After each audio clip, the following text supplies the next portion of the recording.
오늘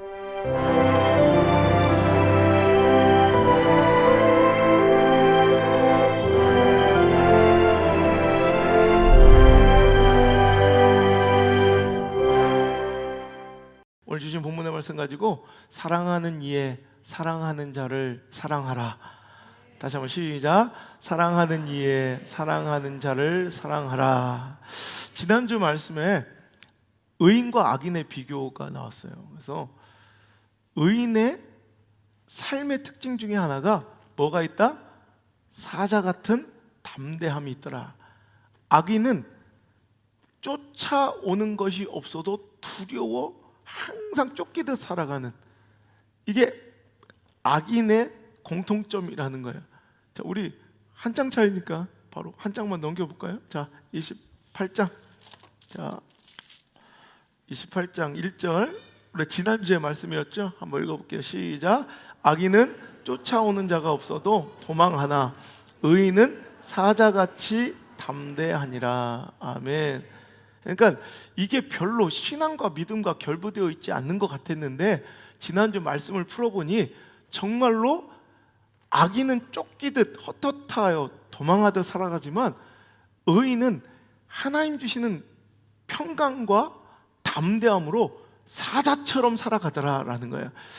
자, 오늘 말씀은요, 의인의 다른 속성, 의인은 가난한 자를 품고 사랑할 수 있는 마음이 있더라는 거예요. 악인은 그 반대겠죠. 자, 오늘 28장 우리 3절에도 똑같이 악인과 의인의 비유 가운데 악인은 어떤 사람이냐? 3절 시작. 가난한 자를 학대하는 가난한 자는 곡식을 남기지 아니하는 폭우 같으니라. 악인과 의의 비교의 말씀인데 2절부터도 막 쭉 나오다가 악인의 또 다른 속성 중에 하나가 마치 폭풍, 태풍처럼, 폭풍과 태풍이 지나가 버리면 밭이 쑥대밭이 되잖아요. 그것처럼 악인은 가난한 자의 사정을 알아주지 못하고 이렇게 뭔가 폭풍처럼 그들의 것을 빼앗는 사람이 악인이다라는 거예요. 그래서 오늘 29장 오늘 본문의 말씀 7절에도 명확하게 이 악인과 의인을 비교하고 있는데, 의인은 가난한 자의 사정을 알아줘요. 그러니까 가난한 자가 긍휼한 마음이 들고 가난한 자를 품을 마음이 생긴다는 거예요. 근데 악인은 알아줄 지식이, 그냥 그런 데 관심도 없고 그런 긍휼의 마음이 생겨나지 않는 것이 악인이다. 오늘도 말씀을 또 풀어보면 와, 이것이 진짜 믿음과 결부되는 문제이구나 깨닫게 될 것인데, 오늘 말씀의 제목이 뭐라고 그랬어요? 사랑하는 이에 사랑하는 자를 사랑하라. 여러분, 사랑하는 이의 마음을 얻기 가장 손쉬운 방법이 뭔지 아세요? 내가 누군가를 짝사랑해, 그 사람의 사랑을 얻고 싶어. 여러분, 그 가장 손쉬운 방법은 내가 사랑하는 그 사람이 사랑하고 있는 대상을 나도 같이 사랑해 주는 거야. 그럼 그 사람이 그 공감대의 형성 속에서 마음을 탁 열고 자기를 받아들여 줄 때가 많다는 거예요. 그래서 여러분, 목사도 그래요. 뭐 믿음 생활 하다가 오신 분들은 제가 별로 이렇게 막 이렇게 살갑게 그렇게 막 다 하지 않지만, 왜? 그건 이제 자기 성숙의 문제니까. 그러니까 여러분, 목회를 두 가지로 보셔야 돼. 왜 나한테만 저렇게 하지 말고, 목회는 두 가지가 있는 거야. 하나는 양육이 있어요. 아주 그냥 양육은 뭐냐면 지금 한계를 뛰어넘는 성장을 이끌어내기 위한 양육은 고통스러운 거예요. 양육, 훈련시키는 양육이 목회의 한 방향이고, 또 하나는 보살핌, 돌봄이 있어요. 이게 목회예요. 돌봄은 그냥 병들고 지쳐있는 그 개체들을 목자로 보면 그 양이나 염소를 잘 그냥 케어하는 게 또 목자의 임무일 수 있어요. 하지만 그게 건강해지면 그때부터 뭐가 들어가야 돼? 양육, 훈련을 들어가면 이제 힘든 거지. 그러니까 오늘 그 보살핌과 돌봄의 대상들이 왔어, 초신자들이. 그러면 가장 먼저 해야 되는, 그들의 마음을 열어야 되잖아. 그럴 때 가장 많이 쓰시는, 내가 그들의 마음을, 그들이 먼저 하나님을 알고 말씀 받으면 내가 이렇게 챙겨줄 필요도 없는데, 그들이 마음을 열기까지 가장 좋은 방법이 그들의 자녀를 공략하는 거예요. 다들 자녀 사랑하거든. 그러니까 그 자녀에 대해서 깊은 관심을 가져주면 성도들이 마음을 열더라고. 여러분, 이런 거예요. 그러니까 이건 이 시대를 표현하는 거예요. 이 시대를 대변하는, 이 시대는 누구나 자식이 가장 사랑하는 존재, 대상이라는 거죠. 요즘엔 또 바뀌어가서, 요즘에 또 새성도면 눈치 싹 봐가지고 이 사람이 개를 좋아하나 고양이를 좋아하나 빨리 알아야 돼. 그래서 내가 요즘 고양이 설교 잘 안 하죠. 내 고양이 싫어하는 설교 잘 안 하잖아. 하도 욕을 먹어서 그래요. 아이고, 고양이 집사들이 얼마나 많은지, 가는 집회 가는 곳마다 막 방송할 때마다 목사님 고양이 싫어하신다면서요. 막 그래가지고 요즘 고양이 잘 안 건드려. 내가 건들지 말아야 될 영역이 돼버렸어. 여러분, 그런 거예요. 그들이 사랑하는 고양이, 그들이 사랑하는 개를 또 같이 이렇게 사랑해주면 그들이 또 마음을 또 홀딱 잘 열더라는 거예요. 여러분, 그거예요. 내가 누군가의 사랑을 얻기로 원하면 그 사람이 사랑하는 대상을 내가 빨리 캐치해서 그걸 사랑해주면, 온팡지게 나도 마음 쏟아주면 그 사람도 나한테 마음을 열더라. 여러분, 이것은 중요한 것이, 내가 어떤 사람의 사랑을 획득하기 위한 수단이고 방법일 수도 있고, 거꾸로 말하면 내가 그 사랑하는 대상의 사랑이 진심인 것을 표현한 증거이기도 해요. 내가 사랑하는 이의 사랑하는 자를 사랑하는 것은 사랑을 얻는 획득의 방법이기도 하지만 내 사랑이 진심인 증거이기도 해요. 그러니까 사랑하면 증거가 그 사람이 소중한 것들을 함께 소중하게 여겨주고, 그러니까 예를 들어 난 당신은 사랑하지만 당신의 부모는 사랑할 수 없어, 이건 사랑이 아닌 거죠. 사랑하면 사랑하는 이의 사랑하는 자를 사랑하게 될 뿐더러, 사랑하는 이의 사랑하는 자를 사랑하면 그 사랑하는 사람의 사랑을 얻게 된다. 자, 그러면 여기서 들어가 봅시다. 여러분, 하나님 사랑하시죠? 그 사랑을 입기를 원하시죠? 그럼 우리는 그걸 알아야 돼. 하나님의 사랑하시는 자가 있을 거 아니야. 그 사랑하는 자를 빨리 캐치해서 우리가 그 사랑하는, 하나님이 사랑하시는 존재와 그 사람들을 우리가 사랑한다면 우리도 하나님의 큰 사랑을 입을 수 있겠다는 결론이에요. 아멘? 우리가 때로는 불평하고 원망할 때 있어, 섭섭할 때 있어, 때로 답답할 때 있어. 나 하나님 사랑하는데 하나님 배지가 않아. 그리고 하나님께 그 마음을 표현할 방법도 없고 잘 모르겠어. 그래서 답답해하는 분들이 있더라고. 하나님 사랑한다면 우리가 상호작용이 돼야 되잖아. 만나면 막 답도 오고 막 서로 교류와 교제가 돼야 뭔가 이 사랑이 더 돈독해질 텐데, 나는 하나님 볼 수도 없고 그 사랑을 느낄 수 없고 표현할 수 길이 없어. 내가 너무 답답하다고 외치는 분들이 있을 거예요. 이때 하나님의 이 말씀을 통한 음성을 잘 들어보세요. 하나님은 네가 나를 못 본다고? 그래, 하지만 나는 너희들을 위해 내가 너무 사랑하는 자들을 너희 주변에 도처에 두었으니 내가 사랑하는 그 자들 너희가 사랑해주면 나는 그걸 내 사랑으로 느끼겠고, 또한 내가 너에게 사랑을 주리라 하신 그 하나님의 음성이 이 말씀 속에서 들렸으면 좋겠습니다. 그렇다면 하나님께서 너무 사랑하시고 우리가 사랑하는, 하나님이 너무 사랑하는 존재들은 누구일까? 첫 번째, 가난하고 소외된 이웃들입니다. 헐벗고 질병 가운데 고통받으며 고난과 환난 중에 있는 우리의 이웃들이 바로 하나님이 너무너무 아끼고 사랑하는 자인 줄 믿습니다. 하나님은 지속적으로 성경을 통해서 그들에 대한 관심을 표현하셨고 그들에 대한 사랑을 기록하셨어요. 하나님은 절대로 돈 많고 권력 있는 자의 하나님이 아니라, 하나님은 늘 소외되고 그 시절 그 문화 가운데 가장 헐벗고 가장 외면당하고 가장 약한 자의 편에서 그들에게 관심과 사랑을 쏟으셨다는 것을 알 수가 있어요. 그래서 하나님께서 우리에게 명령하시고 그들을 잘 보살피고 섬겨줄 것을 부탁하다 못해, 강력하게 권고하다 못해 엄중하게 명령하고 계세요. 레위기 23장 22절의 말씀을 볼게요. 시작. 너희 땅에 곡물을 벨 때에 밭 모퉁이까지 다 베지 말며 떨어진 것을 줍지 말고 그것을 가난한 자와 거류민을 위하여 남겨두라. 나는 너희 하나님 여호와니라. 저 보세요. 너희 땅에 곡물을 벨 때, 추수할 때 얘기해요. 밭에서 곡물을 벨 때 상상해 보세요. 밭 모퉁이 거는 다 베지 말며 떨어진 것도 줍지 말래. 그것은 가난한 사람들을 위해서 남겨둔 그들의 몫이라는 거예요. 이해가 되시죠? 야, 요즘에는 더 그 말씀을 지키기가 쉬워.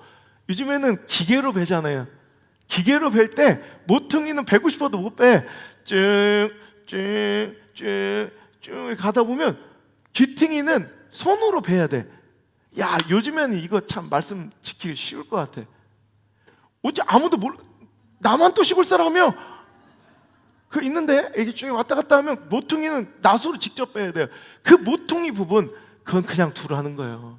그거는 네 거 아니라, 내 것처럼 보이나 내 것 아닌, 내 것 있는 내 것은 내 것 아닌 것이 있다는 거예요. 그게 뭐야?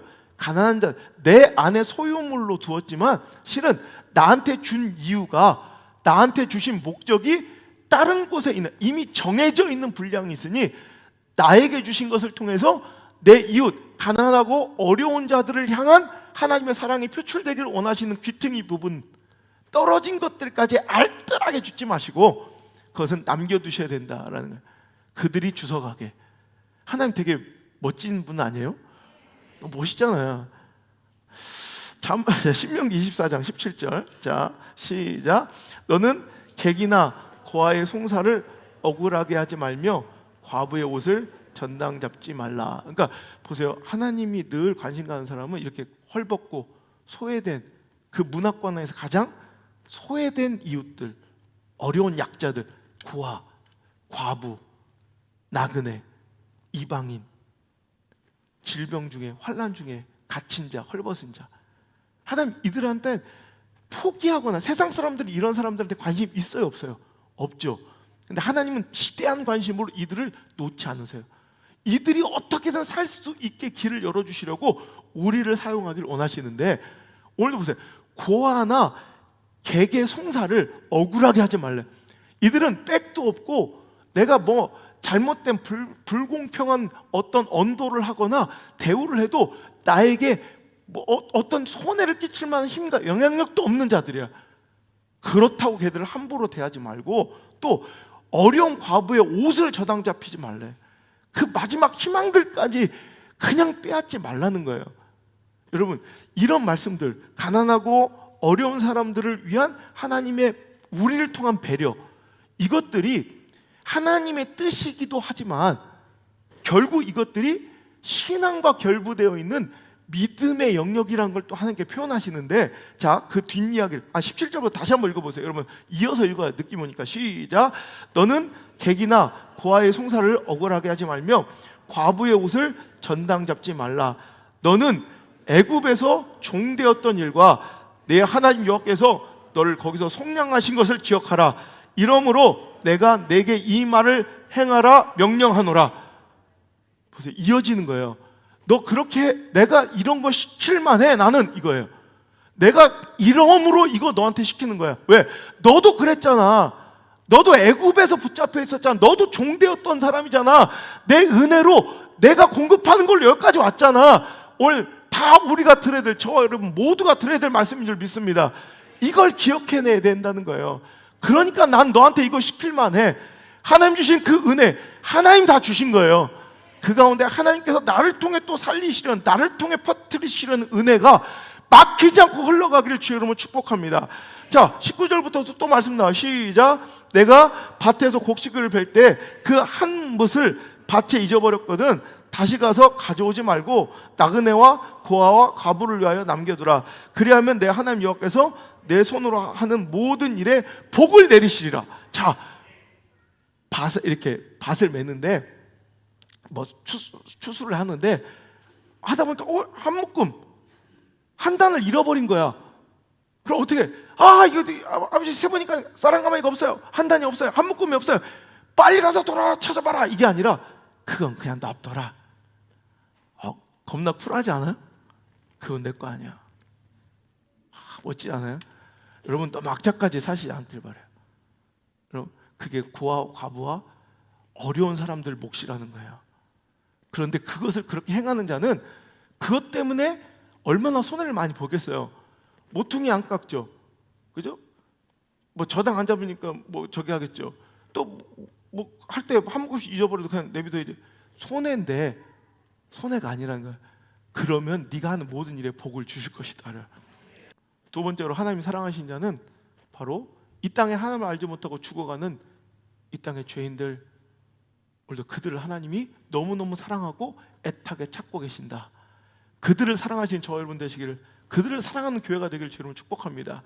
이 교회가 우리끼리 노는 놀이터가 되지 않고 오늘도 교회의 본질의 목적인 그 죽어간 영혼을 향한 우리의 복음의 메시지가 선포되고 우렁차게 전해지고 그들을 하나님의 그 애절한 피 맺힌 소원을 풀어드리며 그들을 찾아 헤매는 아름다운 좋은 소식 전하는 발들로 가득 찬 교회가 돼야 건강한 교회라는 거예요. 예수님이 이 땅에 오신 궁극의 목적인 최종 목적지인 십자가의 이유가 뭐예요? 그들 살리는 거예요. 여러분, 그들을 구원하요. 그럼 거꾸로 우리가 먼저 구원받아 이 자리에 있는 이유가 뭐예요? 그들을 살리는 거예요. 아멘입니까? 우리가 그들보다 먼저 구원받을 이유, 하등의 이유가 없지만 우리를 먼저 선택하신 그 목적은 있으니, 우리를 먼저 구원하신 이후에 우리를 통해 영광스러운 예배 받기를 원하시고, 그래서 우린 예배 목숨 걸고 드려야 돼요. 그리고 우리를 먼저 구원하셔 우리를 통해 복음 전하시기를 원하십니다. 우리는 목숨 걸고 복음 전하고, 아무리 시대가 때를 얻든지 뭐든지 우리는 무조건 전도해야 돼요. 아멘. 그거예요, 그거. 예수님이 그것 때문에 오셨는데, 그러니까 공생의 기간에 잘못된 신앙인의 표본이었던 바리새인들과 서기관들과 예수님께서 끊임없이 충돌하신 이유가 바로 이거예요. 왜 죄인들하고 노냐 이거예요. 예수님들은 왜 죄인들하고만 있냐 이거예요. 그런데 그것이 교회의 목적이에요. 그것이 예수님의 목적이에요. 그 십자가의 길, 예수님의 길을 뒤따르는 제자들의 목적지가 또한 거기가 되어야 될 줄 믿습니다. 마태복음 9장 10절에 예수께서 마태의 집에 앉아 음식을 잡수실 때 많은 세리와 죄인들이 와서 예수와 그의 제자들과 함께 앉았더니 바리새인들이 보고 그의 제자들에게 이르되 어찌하여 너희 선생은 세리와 죄인들과 함께 잡수시느냐. 그죠? 여러분, 세리, 당시에는 세리는 죄인의 상징이에요. 누구와 함께? 창녀. 창기와 세리는 죄의 대명사예요. 죄야 그냥. 근데 율법적인 이런 바리새인들의 입장에, 서기관들의 입장에, 제사장들의 입장에서 볼 때는, 장로들 입장에서 볼 때는 그 끔찍한 죄인들과 한 공간에 있는 건 마치 병균이 우글우글한 곳에 들어가는 것처럼, 여러분, 마치 그들에게는 막 끔찍한 광경인 거예요. 어이 더러워. 그들은 그들과 접촉하지도 않아요. 그 더러움과 부정함이 나에게 옮겨올까봐 그 죄인들과는 섞이지도 않고 접촉하지도 않는 그들에게 예수님이 떠벅떠벅 걸어가 그들과 함께 밥을 드시고 함께 이야기를 나누시자 그들이 예수님을 비방합니다. 야, 너희 선생은 어떻게 죄인들과 함께 노시냐? 그때 예수님의 답을 들어볼게요. 12절 시작. 예수께서 들으시고 이르시되 건강한 자에게는 의사가 쓸데없고 병든 자에게라 쓸데가 있느니라. 너희가 가서 내가 긍휼을 원하시고 제사를 원치 아니하노라 하신 뜻이 무엇인지 배워라. 나는 의인을 부르러 온 것이 아니요 죄인을 부르러 왔노라 하시니라. 아멘. 아멘. 교회는 무엇입니까? 은혜 입은 자들의 모임이에요. 그러니까 자, 우리는 구원, 의로운, 이건 내 행위가 아니라 의인은 없는 하나도 없어. 행위로 쓰는 말이에요. 근데 하나님의 전적인 은혜를 입은, 그 은혜를 입은, 소위 은혜 입은 의인들, 원래는 은혜 입은 죄인들이죠. 죄인이었으나 은혜 입은 사람들의 모임이 교회예요.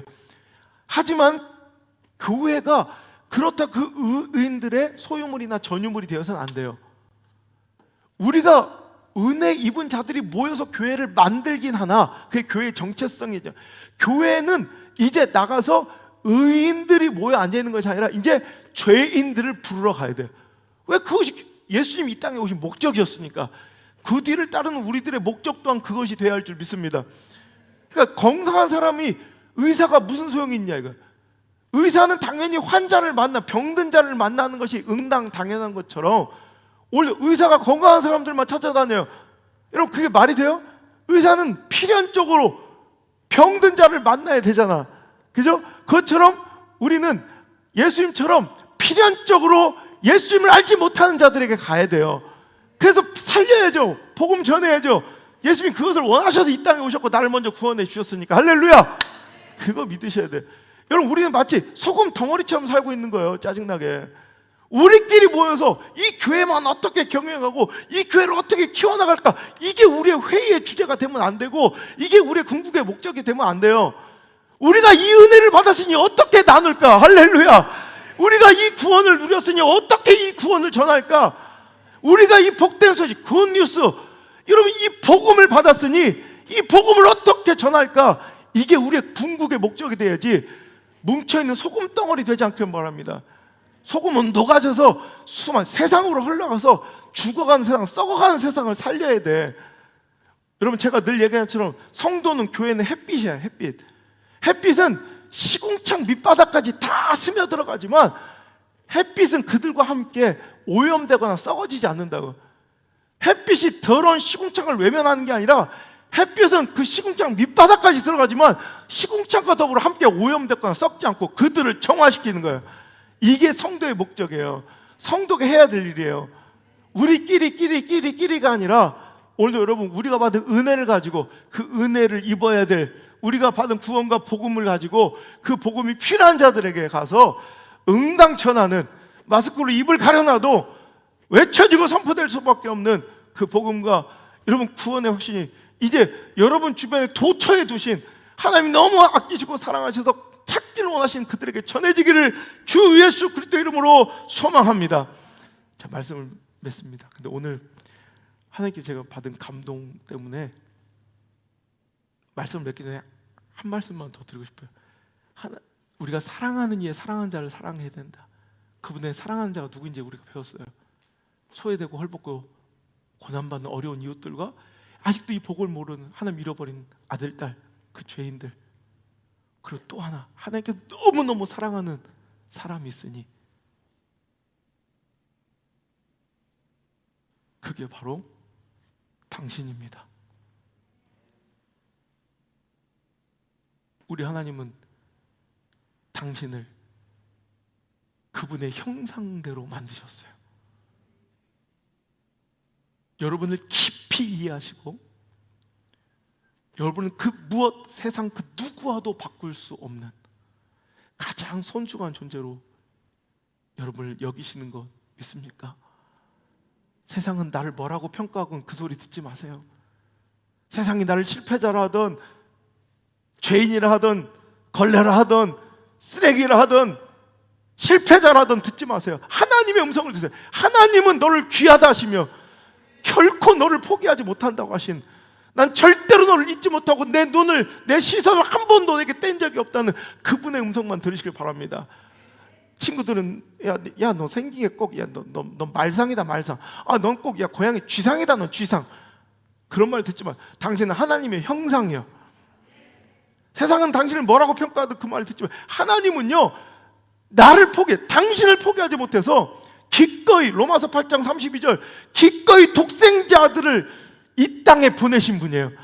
이 땅에 보내실 분더러 십자가에 달아 죽이시고 그 심장에 피를 쏟아 당신을 살리기까지 할 정도로 당신을 너무너무 아끼고 사랑하시는 분이십니다. 믿습니까? 그러니 그 소중한 당신을 학대하거나 자학하거나 포기해서는 안 돼. 한 번의 실패나 실수나 영적인 과거의 더러운 그 기억으로 나를 함부로 대해서는 안 돼. 나 스스로를 먼저 사랑하시길 바랍니다. 나 스스로를 용납해 주시길 바랍니다. 나 스스로를 용서하시길 바랍니다. 그게 바로 하나님의 뜻입니다. 하나님은 나 같은 게 무엇이라고 나를 포기하거나 버리지 못하실 뿐더러 스바냐 3장 17절, 너희의 하나님은 말이야 너희 가운데 계시니 그는 구원을 베푸실 전능자이시며 그가 너로 말미암아 기쁨을 이기지 못하시고 너를 잠잠히 사랑하시며 너로 말미암아 오늘도 너로 말미암아 너 때문에, 당신 때문에 오늘도 즐거이 부르고 계신 그 하나님을 오늘 만나시길 바랍니다. 포기하지 마시고 자책하지 마시고 가룟 유다처럼 나 같은 거 자격 없어, 하나님이 포기하지 전까지, 하나님이 끝이라 하기 전까지는 스스로 그러면 안 돼. 목매달아 자살해버린 영적 자살이 멋있고 쿨한 것이 아니라 베드로처럼 부끄럽고 민망하고 더럽게 짝이 없는 과거와 상처를 갖고 있어도 나 그래도 주님 사랑해요, 나 버리지 말아주세요, 나 버리지 말아주세요, 하나님 가슴품에 파고드는 그런 베드로 같은 인생이 저와 여러분의 삶이 되기를 하나님께서 원하고 계십니다. 하나님 오늘도 기꺼이 독생자 아들을 당신 때문에 포기할 수 있으시며 당신으로 인해 기쁨을 이기지 못하실 만큼 당신을 사랑하시니 절대로 스스로를 포기하거나 스스로를 정죄하지 말고 용납하시고 과거의 실수를 용서하시고 먼저 사랑하시고 내 안에 자유함이 있어야 누군가를 품을 수 있음을 기억하시며 내가 하나님께 어떤 존재인지를 잊지 않고 살아가시면 좋겠습니다. 우리 당신이 어떤 사람인가를 서로에게 축복해 주시다. 너의 하나님 여호와가 너의 가운데 계심을 내가 보노라. 우리 서로에게 축복하며 하나님 대신 하나님 그분의 사랑을 내 입술로 그들에게 전해 줍시다. 우리 서로에게 축복합니다.